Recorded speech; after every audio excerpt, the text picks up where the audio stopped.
बाजार आज एक नए उच्चतम स्तर पर पहुंच गया है। ये एक ऐतिहासिक क्षण है। हाँ, और विशेषज्ञ कह रहे हैं कि ये रैली तो बस शुरुआत है। अखिलेश यादव बनाम योगी आदित्यनाथ, राजनीतिक घमासान। पीडीए का नारा। समाजवादी पार्टी के प्रमुख अखिलेश यादव का दावा है कि भाजपा उनके पीडीए, पिछड़ा, दलित, अल्पसंख्यक गठबंधन से घबरा गई है। कानपुर जैसे बड़े शहरों में पश्चिम एशिया, ईरान, इजराइल के तनाव के कारण पेट्रोल और एलपीजी सिलेंडर की कमी की अफवाहें फैली थीं। ड्रम और बाल्टी लेकर डीजल भराने पहुंचे लोग। प्रशासन बोला, एमपी में पेट्रोल डीजल की कोई कमी नहीं। कई शहरों में पंप खाली, सप्लाई सामान्य होने का दावा। इंदौर में भारी भीड़, कलेक्टर ने अफवाह से बचने को कहा। उज्जैन में हालात बिगड़े, पुलिस को संभालनी पड़ी स्थिति। सोशल मीडिया अफवाह से एमपी और गुजरात में अफरा तफरी।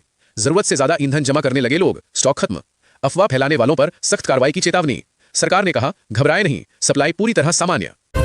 खबरी है, योगी सरकार अब मुख्यमंत्री आवास योजना के तहत पक्के मकान के लिए मिलने वाली राशि को 1.20 लाख से बढ़ाकर 2 लाख रुपए करने जा रही है, जिसका सीधा लाभ ग्रामीण इलाकों के बेघर लोगों को मिलेगा। यूपी के किसानों के लिए राहत भरी खबर है। गन्ने के समर्थन मूल्य में 25 रुपए प्रति क्विंटल का इजाफा किया गया है। अब किसानों के बैंक खातों में बढ़ा हुआ पैसा सीधे डीबीटी के जरिए भेजा जाएगा, ताकि उन्हें बिचौलियों से निजात मिल सके। उत्तर प्रदेश में बिजली उपभोक्ताओं को बड़ा तोहफा मिला है। अब 100 यूनिट तक बिजली खर्च करने वाले घरेलू ग्राहकों का बिल पूरी तरह माफ रहेगा, जबकि 200 यूनिट तक आधा बिल देना होगा। यह स्कीम आज से ही लागू कर दी गई है।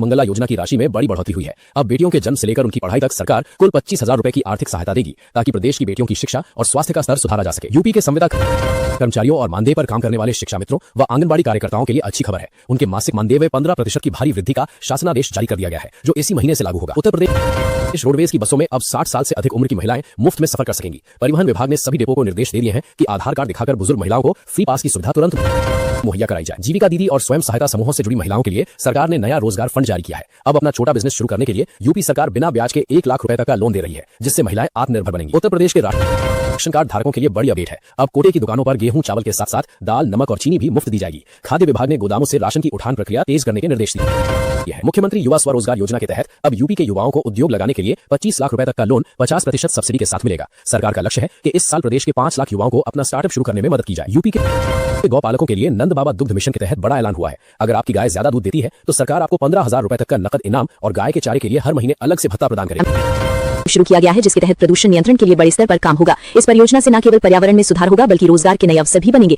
और स्वच्छ ऊर्जा को बढ़ावा मिलेगा।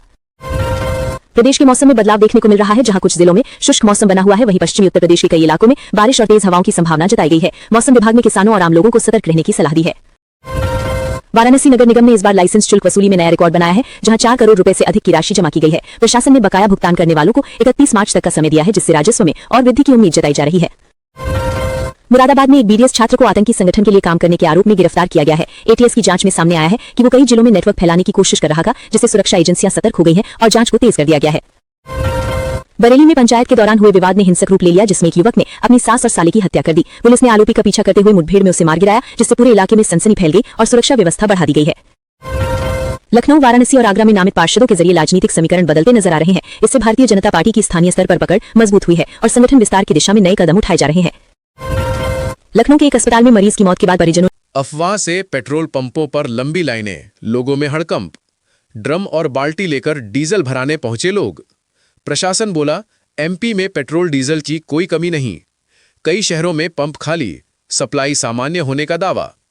इंदौर में भारी भीड़, कलेक्टर ने अफवाह से बचने को कहा। उज्जैन में हालात बिगड़े, पुलिस को संभालनी पड़ी स्थिति। सोशल मीडिया अफवाह से एमपी और गुजरात में अफरा तफरी। जरूरत से ज्यादा ईंधन जमा करने लगे लोग, स्टॉक खत्म। अफवाह फैलाने वालों पर सख्त कार्रवाई की चेतावनी।